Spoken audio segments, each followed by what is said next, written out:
మహాశీలకు EVM మరియు VVPAT యంత్రాల ద్వారా ఓటు వేసే విధానంపై అవగాహన. ముందుగా పోలింగ్ కేంద్రంలోకి క్యూలో ప్రవేశించండి. మీ యొక్క గుర్తింపు ధృవీకరణను పోలింగ్ సిబ్బందికి చూపండి. ఓటర్ల రిజిస్టర్లో సంతకం లేదా వేలిముద్ర వేయండి. ఓటింగ్ కంపార్ట్మెంట్లోకి ప్రవేశించండి. ఓటింగ్ కంపార్ట్మెంట్లో బ్యాలెట్ యూనిట్ బియు మరియు వీవీపీఏటీలు ఉంటాయి.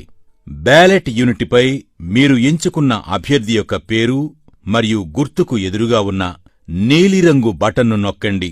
బటన్ ప్రక్కనే ఉన్న ఎరుపు రంగు బల్బు వెలిగి బీప్ మని చప్పుడు వస్తే మీరు ఓటు వేసినట్లు లెక్క.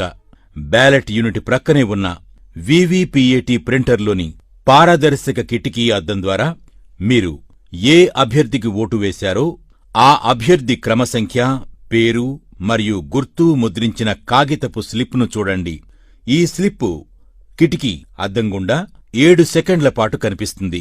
తరువాత ఆ స్లిప్పు యాంత్రికంగా తెగి వీవీపీఏటీలోని సీలు చేసిన డ్రాప్ బాక్సులో పడిపోతుంది. తదుపరి పోలింగ్ కేంద్రం నుండి బయటకు వచ్చేయండి. ఇట్లు జిల్లా కలెక్టర్ మరియు జిల్లా ఎన్నికల అధికారి.